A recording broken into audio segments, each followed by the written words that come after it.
Salut à tous, très heureux de vous retrouver pour le talk show. Un talk show après une victoire de l'Olympique de Marseille. Oui, une victoire quand même. Laborieuse, mais c'est une victoire contre Valenciennes en Coupe de France. De quoi lancer l'année 2018. Ce sera également le cas du talk show, le deuxième de la saison, qui va être animé forcément après cette victoire où il y a débat. Sommaire tout de suite en images. On va donc revenir sur la qualification 16e de finale de l'Olympique de Marseille, où il y a à dire, où il y avait aussi du monde au Vélodrome et plus que ce qu'on avait dit avant. On va donc revenir sur cette ambiance. Mitroglou, et si c'est un scénario un peu fou, et si c'était la faute des autres, voilà, on va un peu parler de ça. Et puis, pourquoi pas une offre surprenante pour Dimitri Payet, puisque ça ne vous a pas échappé, nous sommes au mois de janvier, et il est aussi question de Mercato. Pour parler de tout ça, je suis avec Francis Collado, c'est sa deuxième avec nous. Bonsoir, Francis, ancien directeur général du RC Lens, président du Football Club de Istres, à l'époque où c'était encore en Ligue 2, où on le situait sur la carte du foot français. Voilà, l'habitude du talk show. À côté, attention, il y a du lourd. Il y a une pointure. Il y a ce qu'on appelle le meilleur consultant de l'histoire du talk show. Et c'est passé les primes de Noël. Ah, c'est passé ? C'est passé déjà. Bon, ok, il y a mon patron, Sébastien Volpe, qui est là sur le plateau. Salut, Seb. Salut, Romain. En face de toi, quelqu'un que tu connais, quelqu'un avec qui tu as parfois l'habitude de débattre. On verra si c'est le cas dans cette émission. Maxence Volpe, voilà. Bonsoir à tous et bonne année. C'est encore le temps de le dire. Les frères techniciens, voilà, les duels des fois fratricides, c'est ça qu'on aime. Et puis Mathieu Grégoire qui complète la tablée. Salut Mathieu, bonsoir. Envoyé spécial permanent de l'équipe à Marseille, dont on peut retrouver une interview sympathique sur le compte de Winamax. Ah, tu l'as lu, c'est sympa. J'ai lu, c'était bonne année à tous. C'était sympa. Des petites anecdotes comme on les aime. Ouais, on rigole un peu. Alors ça ne vous a pas échappé, je suis à la présentation, toujours, encore, pas de Romain Herring. Pourquoi ? Où est-il ? Que fait-il ? Eh bien, c'est son anniversaire aujourd'hui, donc on l'a laissé souffler loin de Marseille, mais on lui a bien sûr préparé un petit cadeau. Alors non, on va pas vous remettre, on n'est pas salaud quand même, on va pas mettre cette séquence où il oublie ses mots en conférence de presse face à Rudy Garcia, ça c'est pas sympa. On a préparé une petite vidéo comme ça qui pourra se repasser en famille au coin du feu. C'est parti. Là tu vois, je filme pour rien.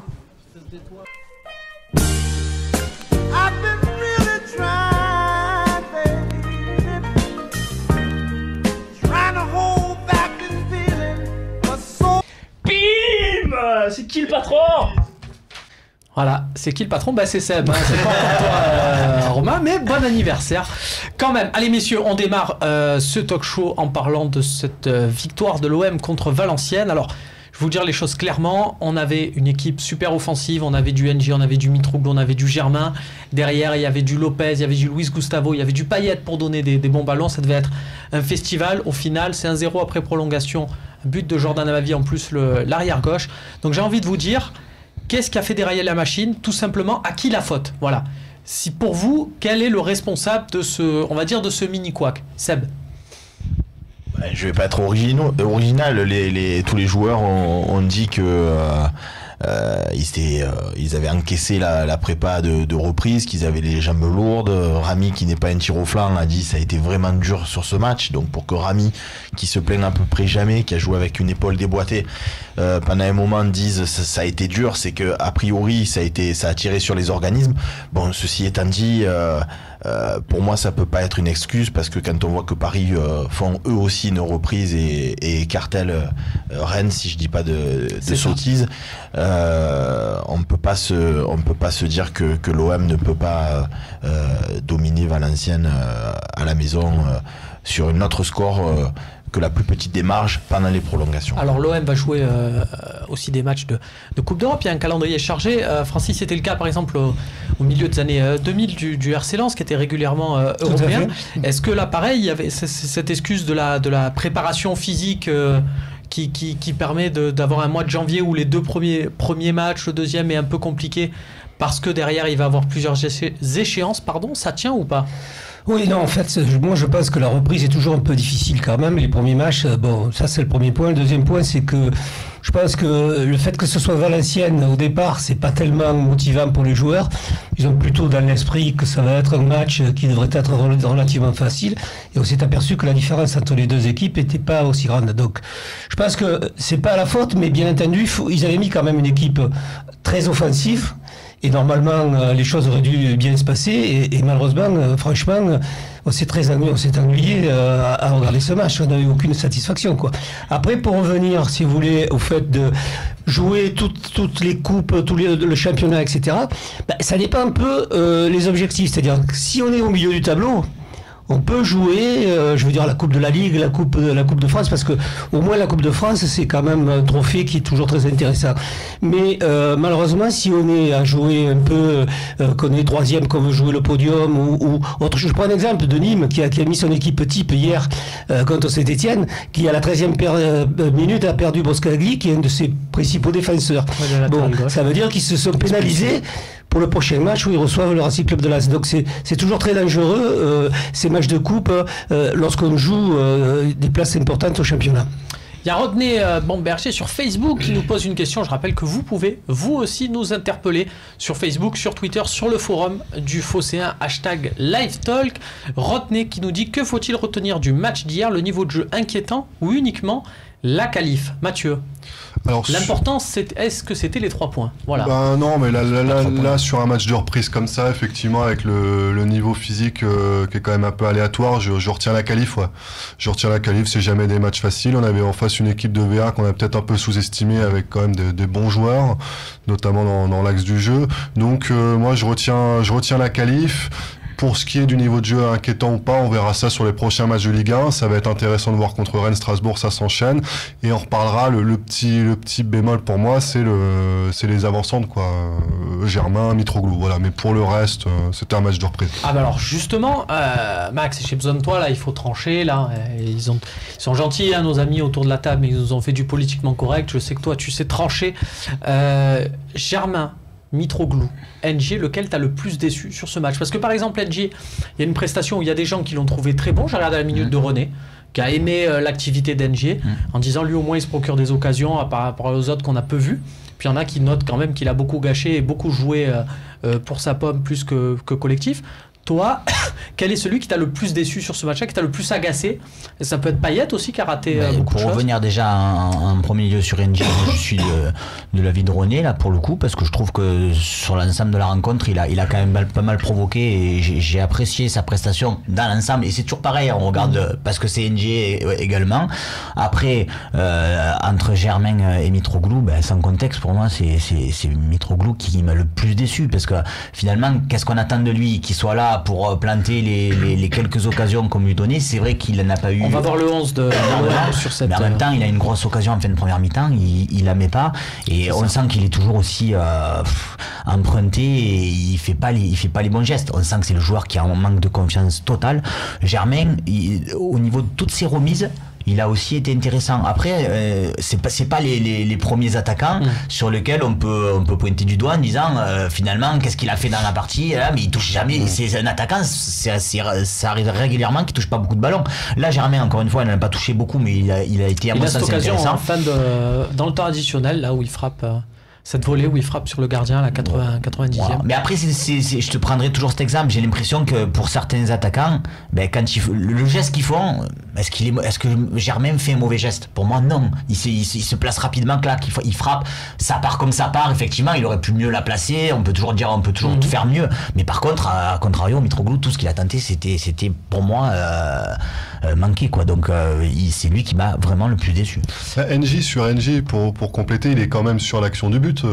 C'est ça. D'Amavi, donc on peut dire. C'est un centre que Amavi va arracher quand même de sa jambe. Mais néanmoins, il est quand même impliqué sur l'action décisive, donc ça relève un match effectivement où il y a beaucoup de déchets. Mais voilà, on sait que Clinton, il a pas les qualités techniques d'un Payet. Par contre, voilà, dans l'envie, ce qu'il a montré hier, c'était, je trouve, assez intéressant. Il a beaucoup tenté. Il a quand même aussi pas mal réussi. Il y a eu beaucoup de déchets, mais après c'est l'attaquant. En plus, il a vraiment fait ce qu'on lui demandait, c'est-à-dire d'être un joueur de couloir vraiment. Sur son côté en débordement, voilà. Alors que Payet repiquait vachement dans l'axe, par exemple. Alors moi, puisque tu as posé une question, je vais leur en poser une, parce que quand je les écoute, au final, NJ c'était pas mal. Payet, il est pas décevant. Germain, c'était bon dans les remises. Luis Gustavo, c'est un monstre de toute façon. Et donc en fait, on a gagné 1-0 contre VA à la maison à la dernière minute, ou dans les dernières. Mais tout le monde a bien joué, donc il y a tout. Je m'explique pas. Tu nous demandes de comparer, mais non, je suis d'accord avec toi que l'animation offensive en soi, elle est décevante. Si tu veux que je te mette des notes pour t'expliquer, moi sur 10, Mitroglou je mets 2, NJ je mets 5 et Germain je mets 4. Donc ils ont été tous les 3 moyens quoi. Mais après on va comparer Mitroglou, Germain, NJ. J'ai rebondi parce que tu disais, excuse-moi, juste parce que tu disais, je l'ai trouvé bon parce que c'est NJ. Sous-entendu, comme depuis il est bidon, sur ce match-là en spécifique, il a plus mouillé le maillot, il s'est plus montré, mais je trouve que ça reste quand même très décevant. On va écouter Rudy Garcia, tiens, sur l'aspect fatigue physique que tu évoquais, Seb, parce que justement en conférence de presse, lui il a mis le dos sur cette prépa pour expliquer cette victoire un peu compliquée. On n'a pas pu mettre beaucoup de rythme non plus dans cette rencontre parce que dans notre préparation depuis la reprise, on a intégré ce match dans la préparation, l'objectif étant de durer ensuite et d'être prêt samedi prochain à Rennes. Voilà pourquoi certainement aujourd'hui les joueurs, je pense qu'on leur a pris trop d'énergie parce qu'on a travaillé fort et aujourd'hui c'est normal qu'ils en aient eu un peu moins, mais ils ont travaillé 30 minutes de plus, donc finalement c'est bien. Oui, donc là, ça veut dire franchement qu'il avait fait un trait sur la Coupe de France, quoi. C'est-à-dire que c'était un match amical de préparation, quoi. Ou alors c'est qu'il a mésestimé Valenciennes en disant on l'intègre comme un match de préparation. Enfin, mésestimé, il n'a pas été éliminé non plus. Mais moi je suis pas d'accord, ça me fait penser aux attaquants, ce qui m'inquiète quand même. Moi ce qui m'inquiète, si vous voulez, c'est que vous donnez votre NJ, il est généreux, Germain il est pas très bon mais il se déplace, etc. Mitroglou il est nul, et Payet il joue pas bien. Qu'est-ce qu'on va faire pour l'avenir là? Je veux dire, ou alors c'est ponctuel, ou alors ça peut être inquiétant, quoi. C'est juste ma réflexion. Pour finir sur ce match, juste une réflexion personnelle, j'ai trouvé j'ai vu un très bon Maxime Lopez jusqu'à donc sa sortie, puisque il y a eu un petit tacle où il aurait pu peut-être avoir un rouge avec un arbitre un peu moins bien intentionné, on va dire ça comme ça, puisqu'il était déjà averti. Il a eu un tacle appuyé, il est sorti dans la foulée par Rudy Garcia, mais auparavant dans le jeu, surtout en première période, j'ai vu un Maxime Lopez remuant qui cherchait à aller vers l'avant, qui cherchait même à prendre les initiatives offensive, qui s'est créé des occasions quasiment tout seul. Max, je suis fou ou non, il a été parmi les meilleurs joueurs de l'Olympique de Marseille, mais c'est vrai que voilà, ça suffit pas. Et puis à côté de Gustavo, il apporte cette petite touche technique supplémentaire. Mais à un moment donné, il a raison. Hein, si les 4 devant, ils apportent pas de solution, c'est compliqué même de repartir au niveau du milieu de terrain. Hein. Oui, alors il y avait juste pour ce que tu disais, Francis, je pense aussi que l'animation offensive elle était un peu bancale avec ce 4-4-2, tu vois, qu'il essayait pour la. On fera une partie sur le 4-4-2. Voilà, je pense que ça peut avoir joué aussi. Mais c'est sûr qu'elle est encore. On bille pas des masses. On joue Santovin qui est quand même le meilleur élément de la première partie de saison aussi. On est d'accord. Pour en revenir à Lopez, moi je ne sais pas en fait où est sa place, parce que à côté de Gustavo, sur ce match-là ou sur le match de Saint-Etienne ou les matchs que tu veux contre les derniers de la classe à domicile, ok, forcément ça fait quelque part un élément offensif en plus qui est reculé, mais dès que tu veux jouer contre une équipe un peu plus costaud, il tient pas le rythme. Le minot au milieu à côté de Gustavo, tu perds le milieu de terrain, la bataille du milieu avec lui, tu la perds tout le temps. Donc en fait c'est vraiment une espèce d'intérimaire pour jouer contre les petites équipes regroupées et pour en faire une rampe de lancement. Mais est-ce que c'est ça son avenir? On aura ce débat, c'est un débat super intéressant sur le jeu aussi. Si on veut imposer notre jeu, par moment, il faut être capable de l'imposer, mais on le verra justement sur les gros matchs. Pour l'instant, on va passer à une partie sur les supporters et sur l'affluence, parce que on en a beaucoup parlé avant le match, mais finalement, c'était pas si mal.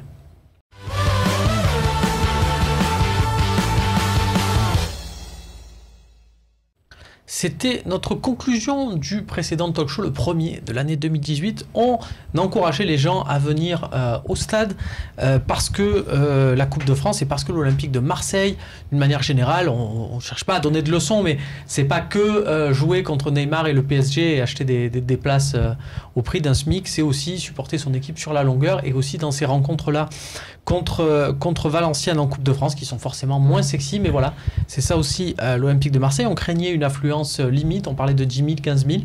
Et effectivement, le virage nord était fermé, mais il y a eu 25 000 spectateurs, des tribunes dans l'ensemble garnies, l'ambiance plutôt sympathique. Max, qu'est-ce que... Et c'est la meilleure affluence en attendant le Lens Boulogne de lundi soir. Mais bon, Lens Boulogne, Francis, de ce soir, oui. Lens Boulogne, c'est un... Tous les supporters viennent. Il y aura beaucoup d'imitations. Voilà, merci. Voilà, on s'est compris. Mais voilà, ce match au Vélodrome, c'est la meilleure affluence au final. Donc quand on dit le public marseillais, qu'on a envie de tirer un peu dessus, au final, il répond présent, non ?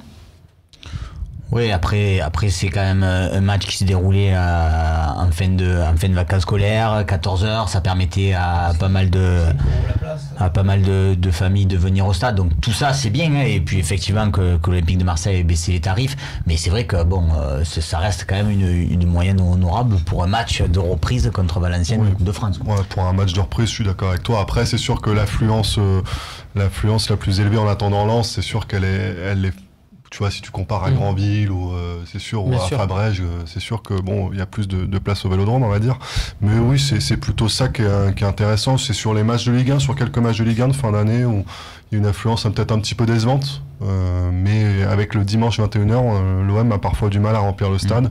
Mais là, sur une match de reprise, oui, c'est honorable. Parce que aussi, Mathieu, tu l'entends autant que moi, j'imagine, cette comparaison avec les années 80, les supporters de l'Olympique de Marseille. Là, on voyait les vrais se déplacer tout le temps. Mais est-ce qu'en même temps, il y a un facteur à prendre aussi en compte, c'est qu'à l'époque, dans les années 80, il n'y avait pas la Coupe de la Ligue, il n'y avait pas une Coupe d'Europe où tu avais 800 matchs à domicile, c'était élimination directe. Il y avait moins de foot au final, donc les affiches, forcément, il y avait plus de monde parce que dans la saison, tu avais moins de matchs. Est-ce que ça rentre pas aussi en ligne de compte? Bien sûr. Les places étaient quand même beaucoup moins chères aussi. Hein. Il y avait une politique de bas coût de Bernard Tapie qui même pendant les élections, je crois, il y avait un match amical contre le Grand Milan. Tu sais, quand papa était parti là-bas, c'était 50 000 invitations. Hein. Ça tombait en pleine période politique et Tapie avait rincé un peu tout le monde et distribué des places à l'envi. Donc il y avait aussi ce côté-là. C'était l'époque où l'OM aussi gagnait tout. Donc il y avait un mouvement incroyable d'allant pour aller au stade. Oui, c'est sûr que ça sert pas à grand chose de comparer les époques, et c'est vrai que des fois on peut se demander quand même si ce Vélodrome il est pas un poil grand, parce que pour les affiches effectivement il est intéressant, mais pour des matchs de Ligue 1 à Marseille-Saint-Etienne en décembre à 21h, il est peut-être un poil grand, ouais. Mais je sais pas vous, j'ai trouvé quand même que même avec une tribune fermée, avec le haut vide, ça restait quand même intéressant, c'était pas choquant, c'était pas ces matchs qu'on voit de MLS là dans des stades de football américain où il y a 20 000 personnes dans une enceinte. Ils sont bien faits les stades, c'est comme le Groupama là. Oui, de Lyon. Ou même quand il est pas rempli en haut, en fait l'ambiance est pas mal, et là c'est vrai qu'il est bien le Vélodrome parce qu'il y a une forte acoustique. Ouais. Francis, toi qui as l'expérience des stades, des enceintes de Ligue 1, quand tu as vu ce match de ta télé, ça t'a... Non, c'était intéressant, il faut reconnaître que même avec des prix bas pour que les gens viennent et les supporters puissent venir, c'est intéressant quand même de réunir environ 25 000 personnes.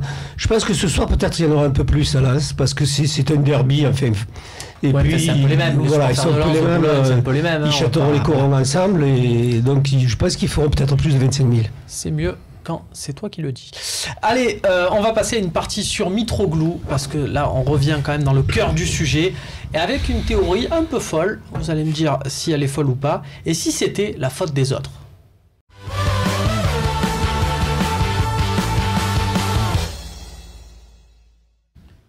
L'enfer, c'est les autres, célèbre citation de Shuriken, hein, on va dire que c'est à lui. Pour parler, messieurs, de Mitroglou, j'ai envie de vous demander si c'est pas un peu la faute de ses coéquipiers. Voilà. Alors, c'est une hypothèse qu'on a vue, qu'on a lue en filigrane entre deux lignes dans des papiers de l'équipe. Tiens, dans le mois de décembre, où on parlait un peu de Mitroglou, où on comprenait que les joueurs de l'Olympique de Marseille préféraient par exemple jouer en pointe avec Valère Germain. Donc j'ai intégré c'était pas forcément les échos que j'avais, mais je me suis dit tiens pourquoi pas. J'ai intégré cette donnée au moment de regarder le match. J'ai regardé la gestuelle de Mitroglou notamment. Et je l'ai vu faire beaucoup de mouvements quand il n'était pas servi. On sentait qu'il se forçait à lever les bras au ciel, à montrer ses pieds pour dire je voulais le ballon dans les pieds. Enfin, il y avait quand même une gestuelle là-dessus. Je voudrais vous demander, est-ce qu'il n'y a pas un décalage en fait entre Mitroglou et ses coéquipiers? Est-ce que ça ne peut pas expliquer le fait qu'il passe une nouvelle fois au travers Max?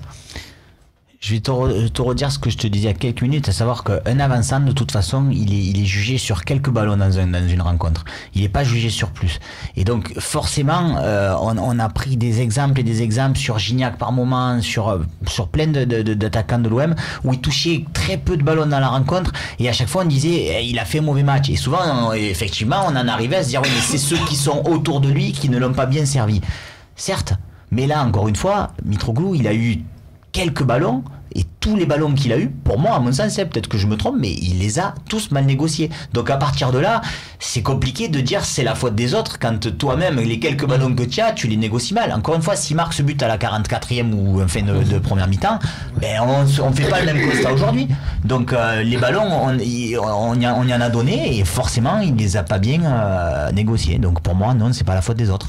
Tizi Inc sur Twitter qui nous dit pourquoi siffler Mitroglou au lieu de l'encourager? Ça, c'est autre chose. Pour qu'il reprenne confiance. Alors oui, c'est un événement aussi dans ce match, Seb. Mitroglou sort avant l'heure de jeu, donc là c'est un choix pareil, un choix de Rudy Garcia qui a été critiqué, on a dit il est pas tendre avec lui, en même temps il y avait une qualification à aller chercher.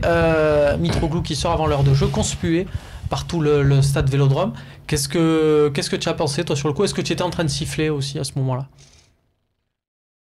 Qu'est-ce que j'en ai pensé? J'en ai pensé que de toute façon le bonhomme il vient avec une étiquette de grand attaquant, puisqu'on avait annoncé le grand attaquant à l'Olympique de Marseille, que c'est lui qui est arrivé.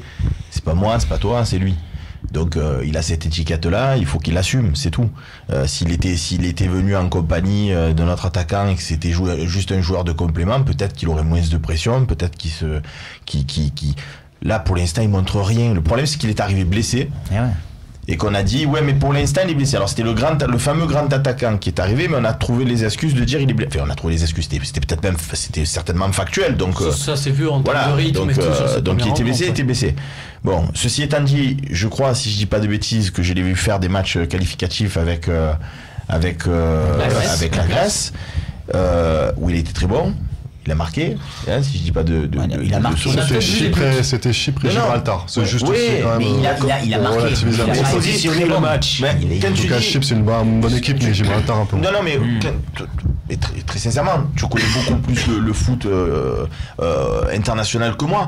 Quand tu me dis c'était Chypre et Gibraltar, et moi je te répondrais, hier c'était Valenciennes. Est-ce que c'est beaucoup plus faible Valenciennes ou beaucoup plus fort, pardon, que Chypre et Gibraltar?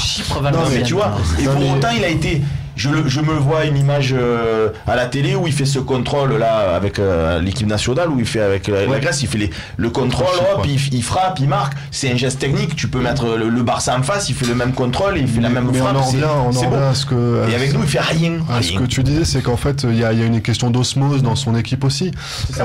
Est-ce que les joueurs de l'OM ils aiment ou ils aiment pas Mitroglou, ils préfèrent Germain? La question elle se pose pas comme ça, c'est-à-dire qu'en décembre Germain est relancé par Rudy Garcia parce qu'il est pragmatique. Rudy Garcia, il voit que Mitroglou ne met plus un but. Et il voit ensuite que Germain est bon à l'entraînement et que puis les coéquipiers viennent le voir aussi. Ils disent Germain, pourquoi ne pas lancer Germain? On a un attaquant qui est en panne devant. Donc voilà, donc il est pragmatique et il va vers ça. Mais Mitroglou, c'est vraiment aléatoire. Par exemple, Aboubacar aujourd'hui, il flambe à Porto. Il est avec Brahimi et Marega sur les côtés. Ils forment une sorte de BBC à 3 là. Et il y a 2 ans, Aboubacar était en pointe, pareil déjà à Porto. Il y avait déjà à côté Brahimi. Brahimi ne lui donnait pas un seul ballon. Moi j'étais allé le voir à ce moment-là pour une interview en Libération. Il n'avait pas un seul ballon. Brahimi jouait tout le temps pour lui. Aujourd'hui, 2 ans après, grâce à un nouveau coach, grâce à Sergio Conceição, ils ont réussi à trouver une osmose devant. Et aujourd'hui, on a un attaquant qui est en confiance. Aboubacar qui arrête pas de planter un but tous les 51 minutes, je crois. Donc, Mitroglou, c'est ça aussi. J'espère je sais pas s'il aura le temps, mais j'espère qu'il trouvera cette osmose-là avec ses coéquipiers qu'il n'y a visiblement pas. Francis, tu as connu ça dans tes clubs, un attaquant qui s'entend pas avec les autres. Il y a des joueurs qui s'entendent pas, ça c'est vrai. Il y a toujours quand même des affinités entre joueurs et le plus important c'est chez les attaquants, les affinités. Hein. Mais moi, franchement, je pense que Mitroglou, je m'interroge quoi, parce que je ne le vois pas faire les bons gestes. Il a des occasions, il ne met pas au fond. Il est emprunté, il se déplace pas. Donc, je suis très interrogatif. Alors certes, il a peut-être fait. Le tout, c'est de savoir si à ce moment, c'est pas son jeu ou celui quand il joue avec la Grèce où il est bon. Mais je sais pas où il est quoi, Mitroglou. Ouais, il y a une vraie confiance aussi en Berne. Ça, c'est vrai que la confiance, on a l'impression qu'elle est en mille morceaux là. Voilà, donc, je sais pas où il est. Sa confiance à lui, peut-être la confiance aussi des autres. Parce nous, que on avait des joueurs qui sont pas du tout dans le même style, comme Tony Vérel à l'époque, etc. et tout, quoi. Et c'était quand même pas, c'était des joueurs qui jouaient, c'était pas un grand technicien, il faut dire. Seulement, il a eu à côté de lui des Ziani, des joueurs qui l'ont fait, c'est un peu le cas de Tolo. Moi, lorsque j'ai commencé à Martigues, avant de monter en première division, Tolo, il jouait pas du tout à Saint-Étienne. Je l'ai pris à Martigues, il avait derrière, la première année, Ali Benarbia. À Martigues. Et il s'est passé quoi? Bah, il a cassé la baraque, Tolo, et puis après il est parti à Bordeaux. Quoi. Donc je veux dire, c'est vrai qu'il y a de vraies affinités, quoi. Mais lui, qu'est-ce qu'il faut? Il a essayé le 4-4-2 en se disant peut-être que Germain m'a tourné autour, et puis ça réussit pas non plus. Mais Francis, au-delà, parce que là vous parlez beaucoup d'osmose et de complémentarité, tous, j'entends, mais au-delà de ça, c'est vrai que, bon, je lis beaucoup les commentaires, je regarde les forums sur le Fossin, et certains faisaient la comparaison avec Waddle et Papin, sans aller chercher jusqu'à Papin et Waddle. Si on prend quelqu'un comme Gignac, oui, il a été mauvais sur les 2 premières saisons avec l'Olympique de Marseille. J'entends en termes de statistiques, en termes de performance pure footballistique. Mais en termes d'envie, en termes de grinta, en termes de niaque, le mec, j'avais à peu près pas grand-chose à lui reprocher, quoi. Papin, sur les forums, il avait marqué. Après, c'est souviens de cette deuxième saison de Gignac en termes d'attitude. Quand tu demandes des primes de Ligue des Champions, de matchs auxquels tu participes. Il a pas tort, on en revient encore une fois aussi. Mais je parle pas des à côté, je parle sur le terrain. Oui, mais il est tombé aussi sur un coach, Elie Bob, tu te rappelles qu'il avait relancé avec qui il avait vraiment un bon feeling de l'époque toulousaine. Donc ça a joué aussi pour retrouver cette grinta qu'il avait et ce côté revanchard qu'il a mené sur 3 magnifiques saisons, enfin en tout cas 3 belles saisons avec l'OM. Mais effectivement, il faut la confiance de Mitroglou, elle est un peu en morceaux là en ce moment. Moi, c'est ça qui m'inquiète. Mais moi j'ai l'impression l'attitude, il n'aura pas ce côté revanchard, je pense qu'il a avec d'un Gignac parce que si tu veux, Gignac c'est un mec du coin, tu vois. Grinta, Deschamps à l'époque, bon, c'est vieux, mais vous vous en souvenez, Deschamps avant qu'il soit prêté à Bordeaux, c'était quelqu'un qui avait quand même une envie, une niaque, tu vois ce que lui, je trouve qu'en fait, tu sais quoi, j'ai l'impression qu'il a fait une carrière et qu'il a plus fait. Le souci, c'est qu'il a déjà jeté les poches à Fulham. Je peux aller plus loin que ça. Je pense que c'est aussi des mecs, tu sais, c'est comme les applications, là, les sites de rencontres, là, Francis, je sais pas si tu connais Tinder, là. Tu sais, ça match. Non, mais tu sais que c'est dépassé, ça. On peut la garder dans la Francis, je sais pas si tu connais Tinder. Non, mais c'est quand ça match ou pas. Et on a vu des attaquants, par exemple, un mec comme Jordan Ayew à Marseille, il a fait quelques matchs au début, ça a pas pris. C'est pas mauvais genre, Jordan Ayew, mais ça a jamais pris au Vélodrome et la confiance après, elle était en berne et puis après il est parti sur des phases de près, quoi. Non, mais il y a des attaquants, ça match pas et c'est intéressant ce que tu disais sur Fulham parce que Mitroglou, ça a matché à Benfica, ça a matché à l'Olympiakos. Mais Fulham, ça a pas matché parce que du coup il a été blessé, il est arrivé blessé. Il y a beaucoup quand même de comparaisons. Très attendu, c'était peut-être un des plus gros transferts du club à l'époque et ça n'a pas matché. Et c'est vrai que là, ce qu'on voit encore avec les sifflets du Vélodrome hier, on est un peu dans ce côté-là, on a l'impression que ça matchera pas. Et Fulham a été relégué en fin de saison, c'est info. Ils sont plus jamais remontés en première ligue depuis. Mais tu faisais, tu vois, un parallèle qui me fait penser à ça aussi, c'est que dans les 2 frères Ayew, t'en as un qui s'appelle André, qui était toujours mis en avant pour son côté combatif, le guerrier, etc. Et l'autre, t'as envie d'y mettre des chiffres. Et lui, c'est pareil. Lui, t'as envie d'y mettre des chiffres. Parce qu'il se bat pas, quoi. Tu le vois pas, la grinta. Qu'il soit mauvais, c'est pas grave. Tu sais quoi? J'aime bien regretter. Non, mais c'est sans ironie. J'aime bien regretter Brandao. Le mec, il se battait, quoi. Le mec, il allait au charbon. T'as des joueurs qui sont plus ou moins faits, effectivement, pour l'OM. Ça, c'est clair. Quand on arrive au point Brandao, généralement, avec le débat des attaquants, c'est qu'on est allé suffisamment loin. Donc, je vous propose de passer de suite à la partie sur le 4-4-2.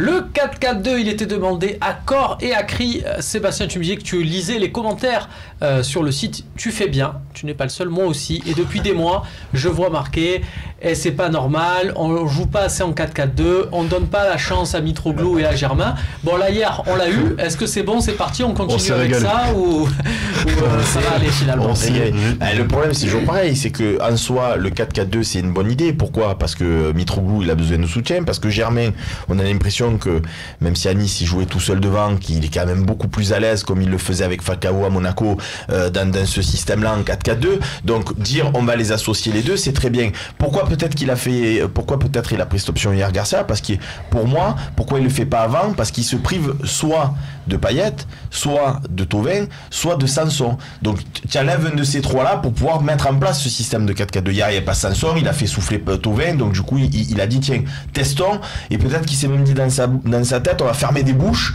J'entends des supporters ou d'autres consultants qui disent mais pourquoi vous voulez, voilà, on le fait. Bon, je pense pas qu'il en soit là, mais on a vu que de toute façon Germain et Mitroglou, parce que Germain, on parlait dans la précédente rubrique de Mitroglou, mais Germain il est pas beaucoup plus en confiance que Mitroglou. Donc quand tu mets deux mecs pas en confiance, ça peut pas te faire des étincelles, donc ça a pas fait des étincelles. Et quand on voit que pour moi NJ c'est toujours aussi un peu l'infatigue que Payet, on en reviendra dans un duel, eh ben tu as ce 4-4-2 qui n'en est pas un. On va écouter Rudy Garcia sur ça après le match. Pour lui il y a encore des ajustements à voir. Il faut travailler un peu plus que ce qu'on a fait cette semaine. On a travaillé ça depuis la reprise, mais c'est encore juste. Voilà, il faut avoir des automatismes dans ces complémentarités-là. C'est important que les deux attaquants jouent proches, qu'ils fassent des déplacements combinés. Et donc, il y a encore du travail par rapport à ça. Max, quand il dit on travaille ça là pour la reprise, est-ce que tu penses que c'est parce que ça va être le nouveau schéma de l'Olympique de Marseille, ou est-ce que ça peut être une option dans les matchs et qu'il faut la travailler pour que quand tu aies besoin en cours de partie de passer à 4-4-2, tu le découvres pas? Et on en parlait tout à l'heure, hein, ce match contre Valenciennes. Je pense pas qu'il est pas...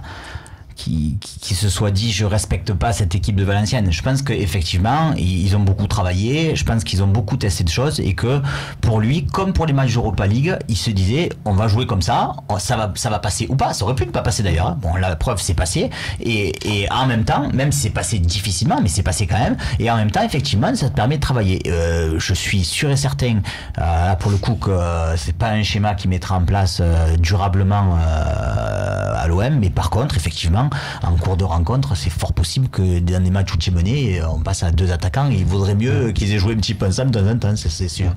Non, on a constaté que c'était, bon, pas un échec, mais c'était pas la solution actuelle. Mais le problème du 4-4-2, c'est surtout le problème de la qualité intrinsèque de chaque joueur. Est-ce que tu as des joueurs pour faire un 4-4-2, c'est-à-dire sur les côtés, qui savent défendre, mais qui savent déborder, qui savent centrer? Bon, NJ, c'est pas tout à fait ça. Payet, c'est pas tout à fait ça. Bon, tu te prives de Sanson. Si tu joues un 4-4-2 dans une équipe, tu vas mettre le petit à côté de Gustavo, on va se faire manger au milieu de terrain. Donc le problème, c'est surtout la valeur des joueurs et la qualité qu'ils ont dans un système de jeu donné. Tu valorises tes joueurs par rapport au système avec leur qualité intrinsèque qu'ils ont. Nous, je pense pas que nous ayons des joueurs. Alors, c'est pas mal de pouvoir changer au milieu d'un match, bon, si tu fais rentrer un joueur ou quoi, mais nous, je pense pas qu'on ait des joueurs pour jouer un 4-4-2, et Payet, il faut le repositionner là où il est le moins mauvais, quoi. Ouais, Francis a raison, le problème du 4-4-2, c'est où tu mets Payet. Où tu mets Payet, parce que c'est pas du tout le joueur de 4-4-2, quoi. Tu peux mettre à la rigueur, comme dit Francis, le point important, c'est les côtés, parce qu'hier, c'est avec Valenciennes, attaquer plutôt dans l'axe, il n'y a pas trop de problèmes sur les côtés. Mais contre une grosse équipe de Ligue 1, ça va aller, comme Monaco, ça va aller sur les côtés. Parce donc, que là, tu mets Ocampos, Thauvin, par exemple, sur les côtés pour verrouiller, mais après, ouais, mais là, où tu mets Payet? Ça, mon frère est hautement plus qualifié que moi pour en parler, mais là, on parle d'un 4-4-2 qui était à plat. Si on fait un 4-4-2 losange, Payet, du coup, prend cette position de numéro 10. Sur le côté, tu peux mettre, comme tu le dis, Ocampos ou pour moi Sanson Sanson, Maxime Lopez plus avec. Non, moi je mets pas Maxime. Moi je mets... si tu veux. Non, à droite, moi je mets Thauvin. dans un 4-4-2. Si tu mets Mitroglou, si tu milieu droit. Si tu mets Mitroglou et Germain devant, après tu fais Payet en sentinelle. Mais ça c'est pour jouer contre les Saint-Etienne, les Valenciennes et les ce système-là. On savait d'ailleurs très risqué Forez. On vous qualifie maintenant comme une formation de Ligue 2. C'est pas ça. Non, plus sérieusement, enfin, c'était sérieux. C'était évidemment une observation. Je plus sois. Ceci étant dit, quand je regarde la formation dont on est en train de parler, tu as Sanson qui est quand même un gros travailleur, tu as Thauvin qui l'a montré sous Bielsa qui peut aussi beaucoup travailler. Est-ce que ça serait pire que d'avoir Lopez au milieu qui pèse là, tu fais pas jouer Payet alors. Si, un numéro 10, mais Payet, de toute façon, il ne fait jamais, c'est ce que je disais tout à l'heure. 3-2. 4-1-3-2. Un losange.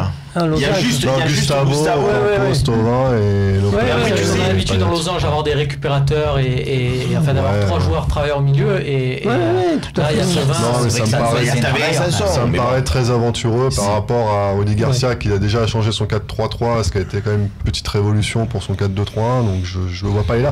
Par contre, effectivement, en cours de match, imaginons sortir Payet pour un attaquant à Germain et puis monter en 4-4-2, ou en Mitroglou en 4-4-2. Il y a des possibilités là-dessus. On va écouter Valère Germain, dont on dit souvent c'est le système, le 4-4-2. On va l'écouter sur ce schéma après le match, lui qui du coup n'a pas forcément brillé sur cette rencontre. On aura d'autres occasions de jouer comme ça, mais le plus important c'était de retrouver un peu d'automatisme avec tout le monde, de reprendre un peu de jus. Et voilà, après c'est la première fois qu'on a été associé, qu'on joue à 2 attaquants depuis le début de saison. Donc, voilà, après le plus important c'est pas quel système dans lequel on va jouer, le plus important c'est qu'on gagne et qu'on remplisse nos objectifs en 27. Le meilleur moment de cette vidéo, vous l'avez vu, c'est le passage de Clinton Ng en fond un peu hagard là, c'était un vrai moment à vivre. Voilà, repassez-vous cette vidéo autant que vous voulez en replay, c'est quelques secondes qui valent beaucoup. Donc le 4-4-2 messieurs, pour finir, est-ce qu'au prochain match on voit du 4-4-2 ou non selon vous? Ça a l'air d'être un non général, tout le monde est d'accord? Non, en général, mais après juste pour finir sur ce que disait Germain, c'est vrai que l'OM dans l'ensemble n'a pas fait un bon match hier, mais moi je suis quand même surpris par le fait que tous les joueurs, tous, bon, l'entraîneur aussi, ait souligné cette préparation bien poussée, etc. Donc du coup, bon, voilà, c'était peut-être pas non plus la meilleure rencontre pour faire un gros match et montrer à tout le monde que le 4-4-2 était... moi je pense que toutes les équipes ont une préparation forte avec leur préparateur physique. Je pense que c'est plus une excuse derrière en disant bon, on a beaucoup travaillé, etc. On était moins bien. C'était un match qu'on a mis dans la préparation. Mais bon, ils sont tous au même niveau. Francis, tu dis bien les choses, c'est qu'en fait, c'est pas une excuse, mais c'est des éléments de langage, tu vois.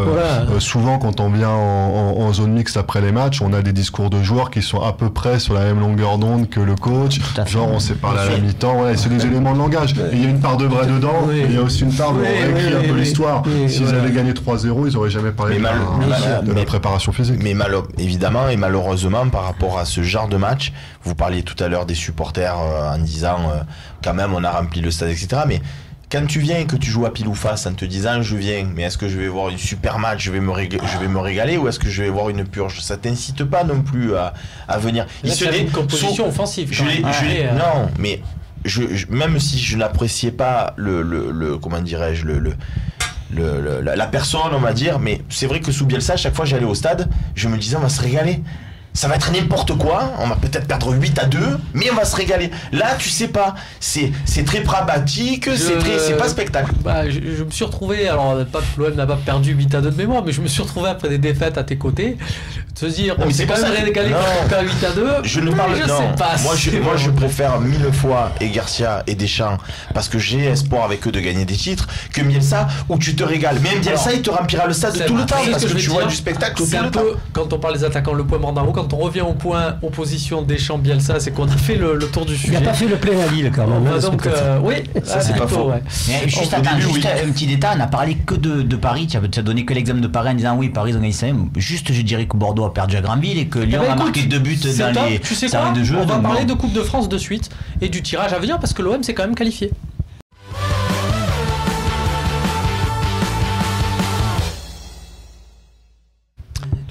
Ça va venir, Francis il veut parler.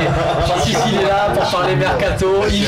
Le portable il fume plus comme à l'époque, il veut faire un peu des transferts. Donc forcément, c'était combien de, quand on est président, c'est combien de coups de fil sur un mois de mercato Sur les mercatos d'été, très honnêtement, c'est... Avec le micro. Une moyenne à peu près, je n'exagère pas, c'est 5 coups de fil par jour. 100 coups de fil, ça va. Ouais, ça va. Ça fait lourd toi, quand 100 même. coups de fil par jour, c'est sans mercato, toi. 100 coups de fil, c'est que ça, moi je suis à 150, 200. Facile. Mais qui sont plus ou moins longs et souvent plus ou moins durs. Ouais, parce qu'on a tous les managers, des joueurs qui veulent partir, des managers qui veulent des augmenter la feuille. Bon, c'est pas facile. Et donc tu as parlé de l'été. Donc et l'hiver, ça veut dire que c'est vraiment bien moins. L'hiver, c'est moins, sauf quand on est dans des situations plus ou moins catastrophiques. Normalement, l'hiver, on fait quelques réajustements simplement, ou alors on fait comme Saint-Etienne, on se dit il nous faut 4 joueurs, sinon on va se faire couper la tête, quoi. Et là, forcément, tu en recrutes sur les 4, pas forcément 4 bons. Le tirage médical. Cherche un avant-centre d'ailleurs, Saint-Etienne, on peut leur laisser Mitroglou. Voilà, on va y penser. Des bonnes idées. Il y a des gens qui travaillent, on les salue pas forcément, mais qui travaillent sur les sorties des joueurs de l'OM avec leur relation avec leur autre club de Ligue 1 et Saint-Etienne notamment. On va parler de la Coupe de France, voilà, avec la question d'Alonso, 77 270. Bonjour, quel serait le meilleur tirage possible de l'OM pour les 16e? Et on y va tout droit. Le tirage, ça sera ce lundi 20h. On va voir d'abord les gros qui sont tombés, les formations de Ligue 1. Voilà, Nice, Bordeaux, Dijon, Angers et Rennes. Ça fait 5 formations de Ligue 1 en moins. Ça serait pas mal qu'on prenne Dijon du coup. Bien vu, l'expertise. On va avoir les 31 maintenant adversaires possibles pour l'Olympique de Marseille. Voilà, vous les voyez classés selon leur niveau. Il reste encore de la formation de Ligue 1. Il y en a pas mal. Mais voilà, on voit aussi pas mal de Ligue 2. Il y a aussi la possibilité de choper du National 2, c'est l'équivalent. C'est le niveau de la réserve de l'Olympique de Marseille, voilà, pour situer Colomiers qui est dans la poule de l'Olympique de Marseille.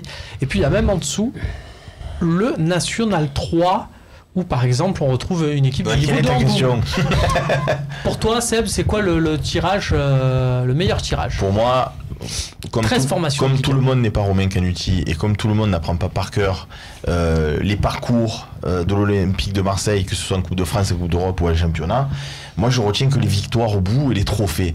Donc moi, si tu me dis on va tomber contre Cagnan-Roussillon, le tour d'après contre Saint-Brieuc, le tour d'après contre Graville et le tour d'après contre Lorient et qu'on gagne la Coupe de France. C'est ce qu'on avait fait avec Mitchell en finale, et puis on avait rencontré par contre Paris. Voilà. Moi je signe, et si au passage le PSG peuvent aller à Monaco ou à Lyon se faire effacer au passage, et voilà, l'important c'est d'avoir des trophées. Alors on va me dire ouais, moi je veux choper le PSG, comme ça on va les sortir. Oui, si on les sort, moi aussi je veux choper le PSG. Maintenant si c'est pour en prendre 6 comme ils en ont mis à Rennes, on va éviter le PSG. Alors je vous donne, on a quand même une info, une exclue, on vous la donne, c'est que l'OM tombera à Saint-Etienne. Voilà, c'est l'intuition de Camille Dorès qui travaille avec nous. Elle a dit l'OM va jouer, donc va tirer Saint-Etienne à Saint-Etienne. Voilà, donc on a l'info, on vous la donne, c'est cadeau. Mais bon, en attendant, une équipe de Ligue 2, c'est plutôt un. Voilà, moi je pense que une équipe de Ligue 2, c'est un bon tirage parce que ça peut attirer encore un peu de monde. Oui, mais à domicile. Oui, à domicile, c'est encore mieux. Mais ça fait une. C'est une de l'extérieur. Ça fait un. Oui, pourquoi t'es pas confiant alors?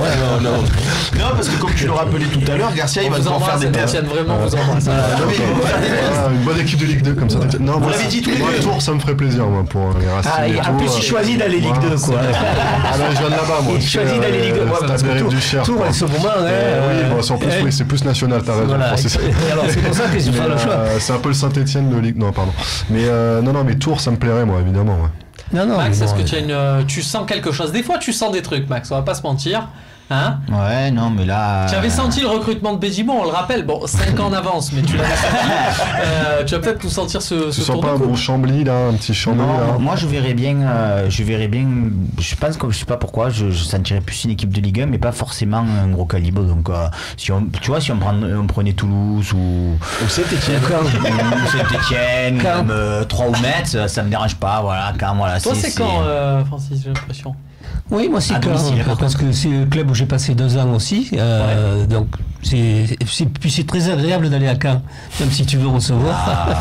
Il y a Deauville à côté, il y a Honfleur, c'est Vous magnifique. avez tous rappelé autour de la table que Garcia il traitait la Coupe de France comme il traite l'Europa League. Et combien on a gagné de matchs en Europa League? Rappelez-moi. On en a gagné 2. D'accord. Et à l'extérieur, combien on en a gagné? 0. 2, je Voilà. parle de la phase de poule. Donc, mais- il vaut mieux recevoir. Après, jeudi dernier, celui qui présentait le talk disait de toute façon on la gagnera pas parce qu'au final il y a Paris au bout et ils joueront Ouais, chez eux. je connais cette théorie. C'était Romain Herring. Non, présenté. C'est vrai que c'est un peu Donc du coup, ce que tu disais, à la limite, après tu vas enchaîner les matchs tous les 3 jours avec l'UEFA, etc. Et tu t'as Paris d'entrée à domicile, soit tu les bats. Alors là, alors. Pourquoi À domicile. Non, tu reçois c'est Paris. qui tout double. Selon qui est fixé, Soit tu es fixé, soit tu sors. Là, ton Mais analyse, c'est quand même dommage. c'est la Après, même. tu tapes Paris. Ouais, après, tu perds l'équipe contre de Montpellier. qu'au final, tu perds si, contre Montpellier. ça serait Tu sais dommage. ce qu'il nous fait là? Il nous fait le coup des mecs qui mettent beaucoup sur l'adversaire de l'OM à côté match. Parce que comme ça, si tu gagnes, tu as gagné. Et si tu perds, tu as gagné ton côté match. Donc en fait, tu as tout à gagner. Ça, C'est un peu la théorie. du win-win comme On dirait verra ça, ce que ça Labrune. donne. Donc le tirage, je vous le rappelle, c'est dans quelques heures. Mais là, il est l'heure, messieurs. On va passer à cette fameuse partie mercato et Dimitri Payet.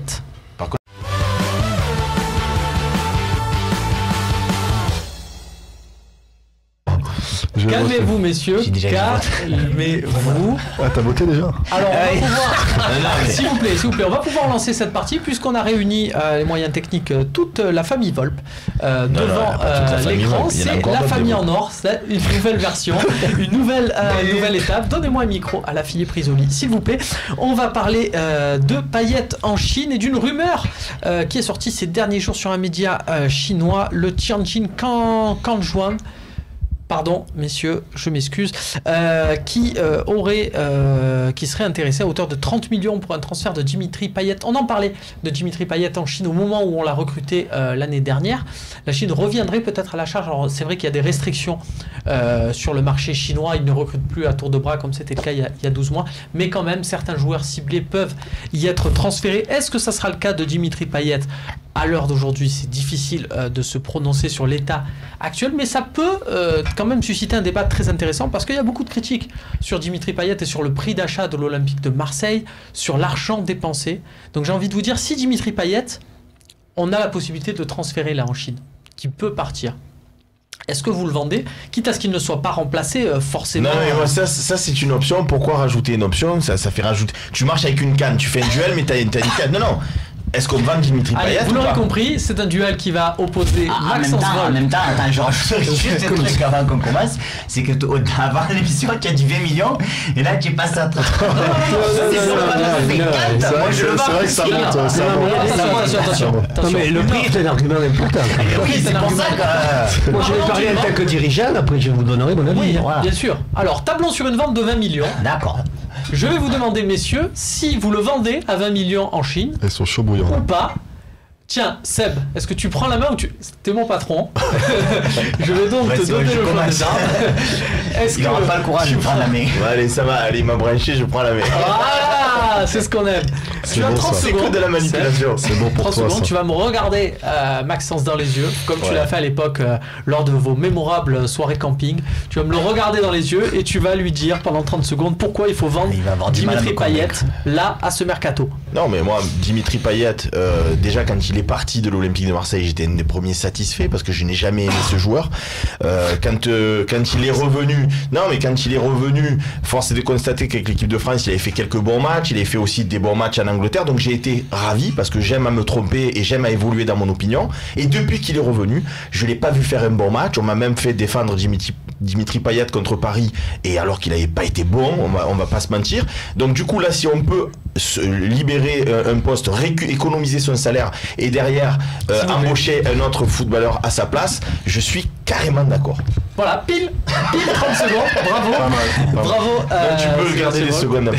Gestion de timing parfaite. Maxence, pourquoi il ne faut pas le vendre, Dimitri Payet? Alors dans la question qui nous était posée, c'était on le vend cet hiver et on le remplace pas. Donc moi, si c'est pour vendre le pilier, on va dire, du projet et de pas le remplacer, mais quel signal on envoie au vestiaire de l'Olympique de Marseille? On va dire aux autres joueurs, aux Thauvin, à tous ceux qui sont autour, voilà, on a vendu notre meilleur joueur, mais on veut quand même essayer d'aller grappiller la Ligue des Champions et de finir sur le podium. C'est pour moi une hérésie, c'est complètement fou. Aujourd'hui, il faut miser sur Payet jusqu'à la fin de la saison, on pourra le vendre cet été. Très bien, messieurs, on vous a entendu. On va voter. Alors, juste, j'aurais aimé avoir son avis. Et si tu le remplaces? Parce que moi je suis parti du principe que je le remplace et toi non. Moi non plus si tu le remplaces pas. Non parce que je passe pour un idiot. Tout le monde te répondra à chaque fois si tu le remplaces. Oui, mais par qui? Voilà, donne-moi un joueur aujourd'hui selon le prix de vente sur le marché qui veuille venir à l'Olympique de Marseille et qui ait les mêmes qualités. Parce que quoi qu'on en dise, il a des qualités aussi intéressantes, on va dire, j'allais dire impressionnantes, mais aussi intéressantes. Donc tu es d'accord pour regarder le sondage en remplaçant Payet? Non mais ça c'est l'équation. Sinon tu as gagné à tous les coups. Non mais je pense que quand on est dirigeant de club, il y a une équation.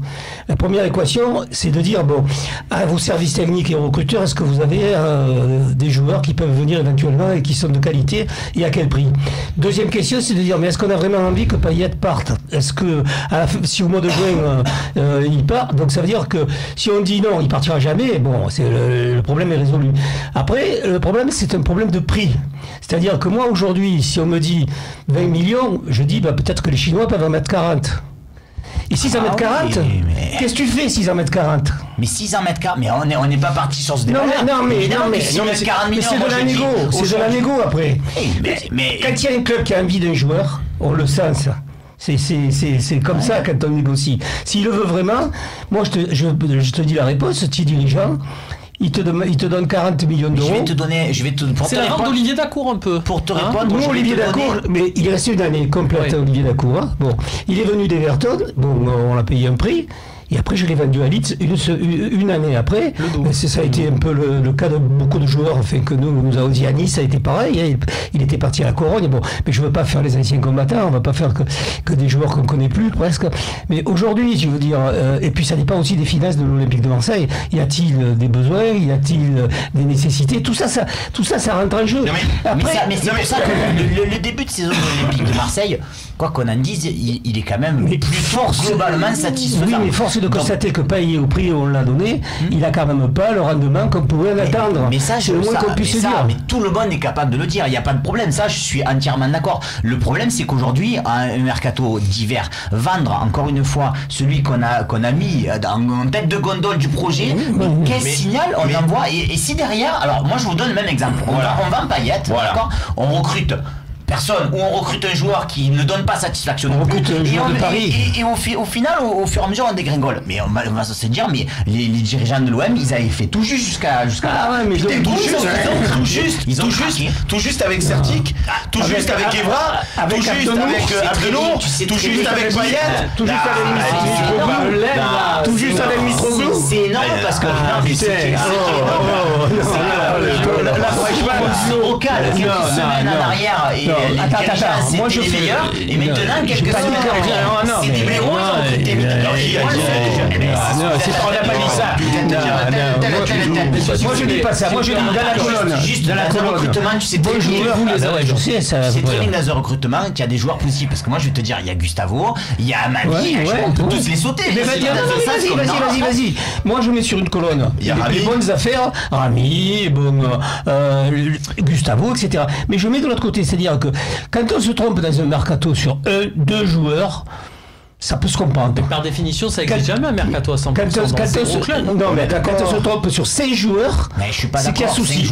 Mais vous, moi j'aimerais bien entendre Mathieu de toute manière, mais est-ce que vous pensez que Payet qui est revenu au prix où on l'a dépensé avec l'aura qu'il avait en Angleterre et avec les bonnes prestations qu'il avait fait en équipe de France, au passage il a perdu sa place depuis les pluies internationales, est-ce que vous êtes satisfait du rendement pour un gars qu'on paye 30 millions et avec le salaire qu'il a, c'est tout? Non mais le truc c'est qu'on est dans la fiction, on est déjà, donc c'est vrai que c'est toujours un peu compliqué de se projeter, mais c'est vrai qu'en plein milieu de saison, alors que tu vises le podium, que ton mec a fait une première partie de saison quand même d'intermittent, donc il va faire une meilleure deuxième partie de saison, on peut parier là-dessus.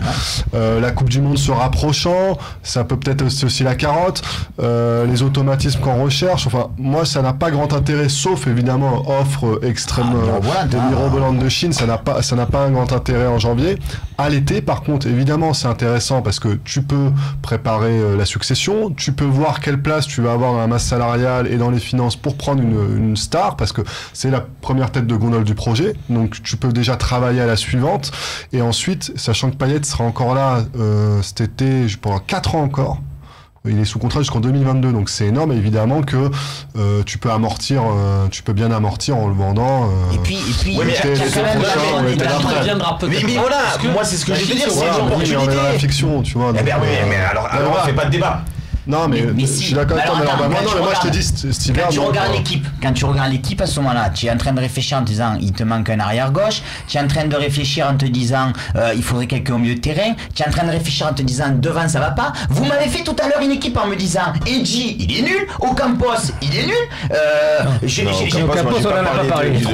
Ocampos on en a pas parlé, mais de notre côté Ocampos il a jamais été trop mis en valeur. Mitroglou il est nul, et donc il nous reste Thauvin on va dire et Payet derrière eux, puisque Germain il est aussi très moyen, et on en enlève un des deux, donc il restera plus que Thauvin à l'attaque. Et avec ça on voulait finir sur le podium. C'est ton capitaine, on j'ai pas la mémoire de Romain Canuti, mais il me semble que Romain il peut nous dire, Mathieu aussi également évidemment, ils peuvent nous dire durant toute l'absence de Dimitri Payet, on a fait quoi comme résultat? On a perdu?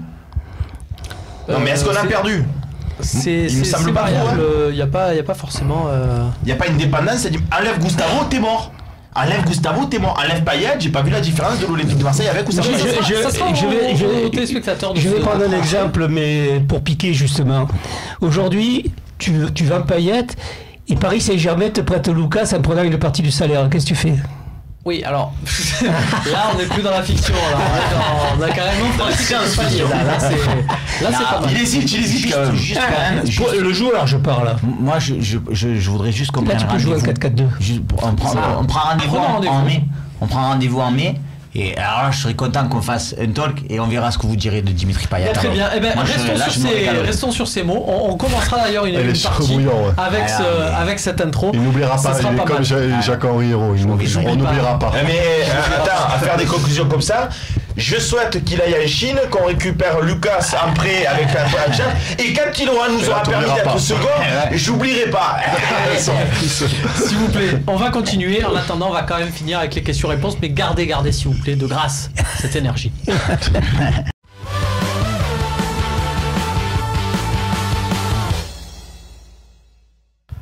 On a un peu débordé, c'est vrai, c'était passionnant, mais on va tenir nos engagements et faire quelques questions-réponses quand même. Hein, c'est un petit plaisir, on va pas tarder d'ailleurs.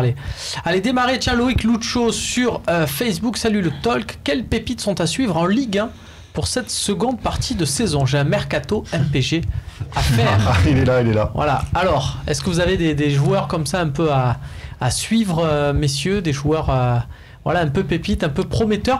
Moi j'en ai un, je t'en donne un, c'est cadeau. En plus, la valeur a monté sur MPG, mais il coûtait pas cher. C'est Mollet, de milieu offensif de Metz, qui est à suivre. Il a marqué quelques buts là en décembre. Et puis Metz, ils sont condamnés, ils vont jouer vraiment l'esprit libéré.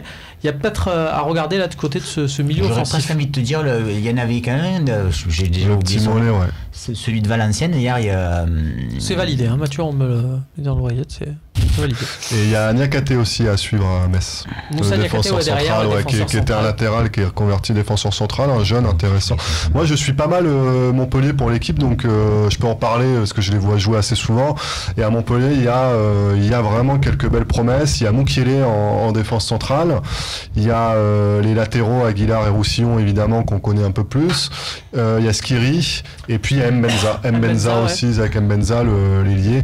Donc tout ça, c'est des bons joueur à surveiller en tout cas pour ton petit gazon quoi. Moi j'aime Benza, il me rapporte beaucoup là on descend beaucoup de points.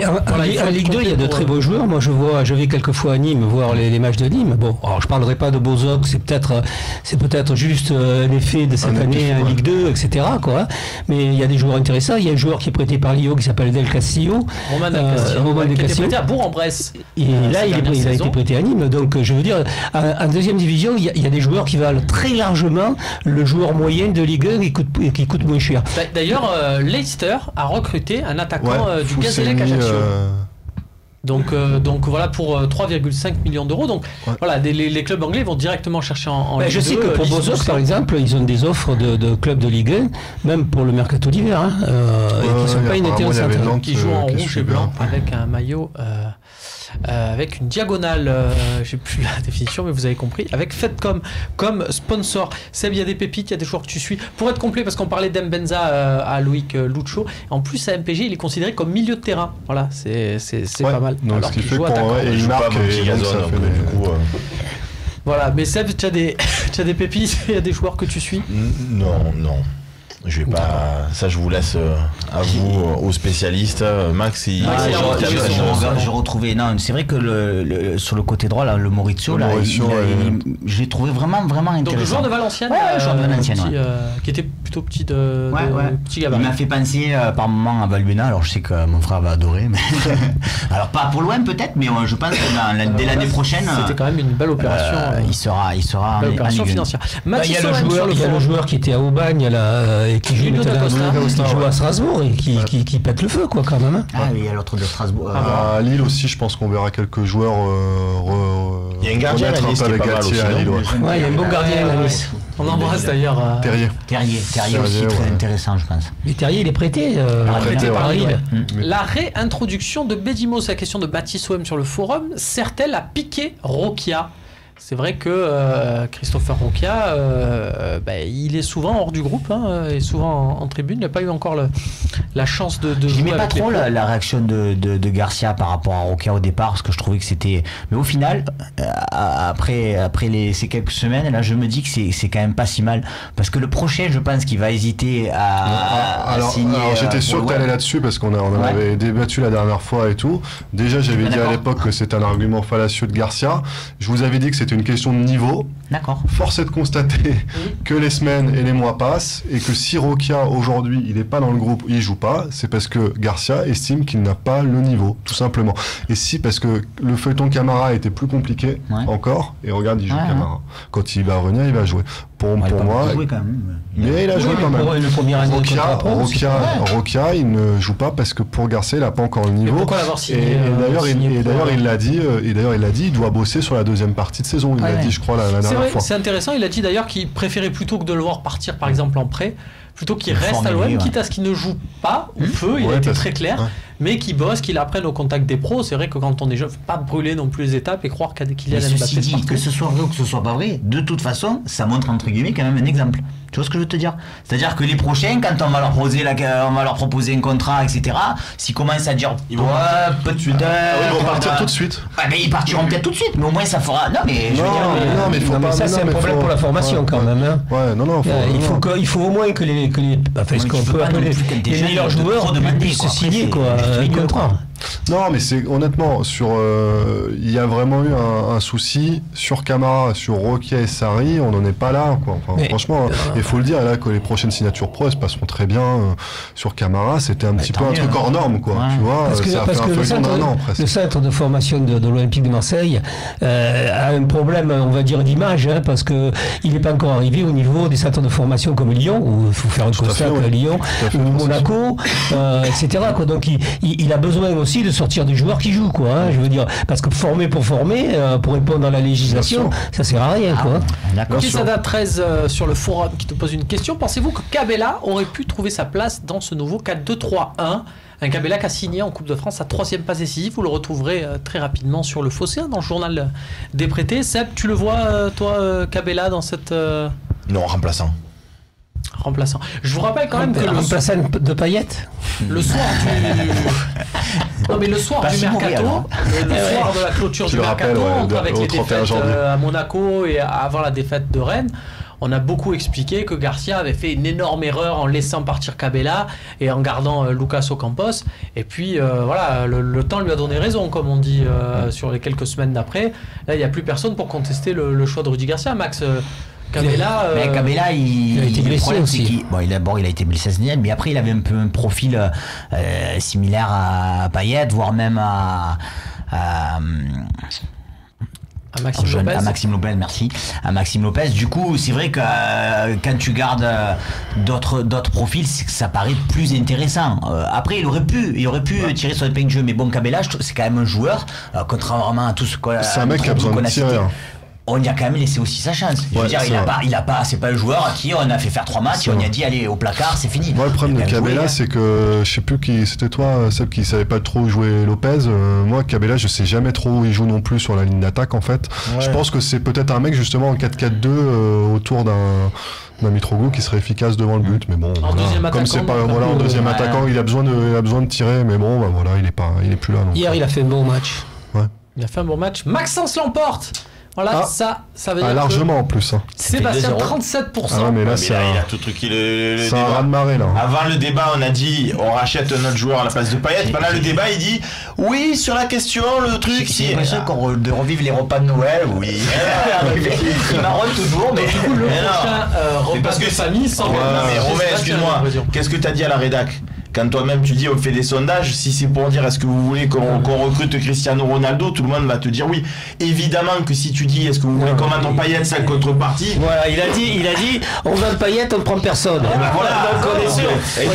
Mais c'était sûr à perdre. Et en plus on a dit c'était pas ça. On peut m'amener mes popcorn s'il vous plaît. Je vais rester là. Mais là, monsieur c'est donc la fin de cette émission. On peut prendre une dernière question vraiment comme ça, bonheur. On avait peut-être envie de se laisser ça, c'est bien. On peut laisser ça. D'accord, on va finir là-dessus. Victoire de Maxence à 63%. Est-ce que du coup tu deviens le patron du fossé? C'est à toi que je tire les points. Voilà, et est-ce que tu sais que du coup il n'y a plus les primes? Parce que Nico ça devait faire 90-10, ça l'a pas fait. Du coup, mais voilà. Nous, des erreurs.